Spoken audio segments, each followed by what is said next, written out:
Capítulo 37. A casa era em Bebedouro, pequena, isolada. Julião Tavares chegava alta noite. Entrava, demorava-se 2 horas.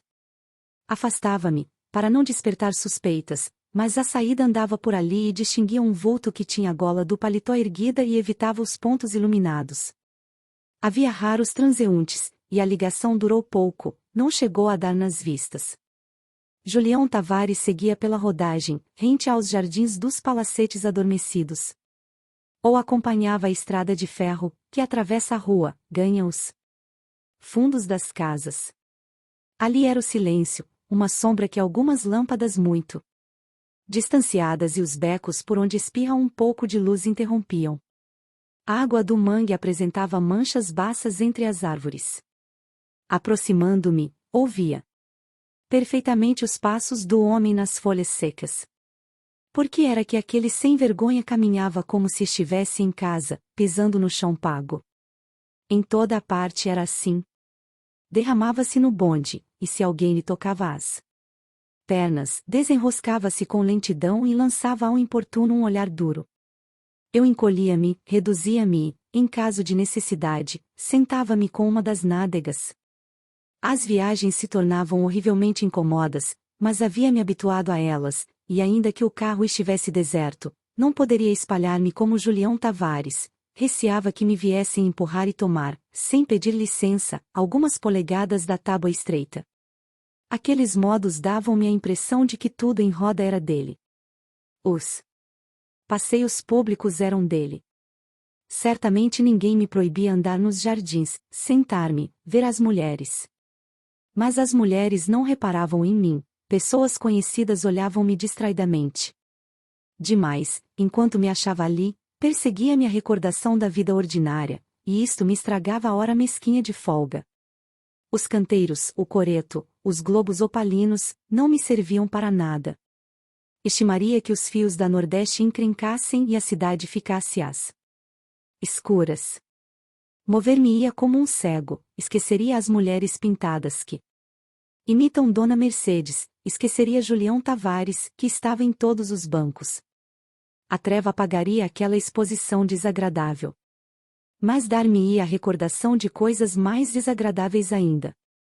A gravata enrolava-se como uma corda sobre a camisa rasgada e suja, das bainhas das calças e dos cotovelos puídos saíam fiapos, manchas de poeira. Alastravam-se na roupa, a sola dos sapatos estava gasta, os meus olhos se enevoavam por causa da fome e descobriam entre as árvores cenas irreais. Agora Julião Tavares marchava no escuro, depois de ter abraçado a mocinha sardenta. Ia deitar-se, arrumar talvez uns versos indecentes a respeito de segredos de alcova. Aquela hora não tinha com quem desabafar. O café estava fechado, na praça deserta as luzes cochilavam. Derramaria a vaidade no papel. Imprimi-la-ia no dia seguinte, os amigos lhe dariam parabéns e ele andaria como um pavão. Julião Tavares julgava-se superior aos outros homens porque tinha deflorado várias meninas pobres. Pelos modos, imaginava-se dono delas. Contrassenso. Então Marina era dele? Tolice. Era a mesma que eu tinha conhecido 1 ano antes, vermelha, com os cabelos pegando fogo, entre as roseiras maltratadas. Evidentemente. Lembrava-me de Sinhá Germana, de Quitéria, das negras da fazenda. Sinhá Germana só tinha conhecido um homem. As pretas não se envergonhavam de conhecer muitos homens. Que diferença! Descendo de Sinhá Germana, que dormiu meio século numa cama dura e nunca teve desejos. Adquiro ideias novas, mas estas ideias brigam com sentimentos que não me deixam. Sinhá Germana dormia no couro de boi com o velho Trajano, e se dormisse de outra forma, não dava certo. Os costumes de Sinhá Germana eram superiores aos de Quitéria. Por quê? Não havia porquê, e isto me enraivecia. Um sujeito capaz de escrever sobre muitos assuntos entendendo-os mal, ou sem entendê-los, aceitar as opiniões de Camilo Pereira da Silva, de Padre Inácio, de Dona Rosália.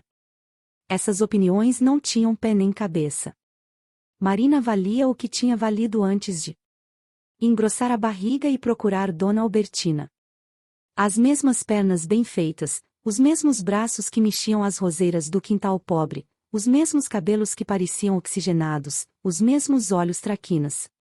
Mas as pernas não se curvavam para mostrar as nádegas apertadas na saia estreita, os braços moviam-se vagarosamente, pesados, os cabelos amarelos caíam sobre a testa enrugada, os olhos baixavam-se, cheios de culpa, desviando-se dos outros olhos.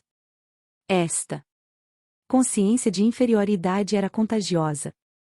Marina tinha descido. Logo me revoltava. Absurdo. Como as outras, como as outras. Mais bonita que a maioria das outras. Repetições inúteis. Não podia evitar a ideia de uma queda. De qualquer forma ela havia diminuído e habituava-se a esgueirar-se, a pedir desculpa a toda a gente. Seria para o futuro um trapo como Dona Adélia. A senhora tem razão, Dona Rosália. É isso mesmo, Dona Rosália. Os sapatos vermelhos com o verniz rachado e os saltos gastos, roupas ordinárias, as unhas estragadas, a voz esmorecendo numa cantilena de aprovação. Como as outras. Estúpido, absolutamente estúpido. Furores perdidos. Marina permaneceria de vista baixa, esconder-se-ia como um rato e falaria gemendo, concordando com Dona Rosália.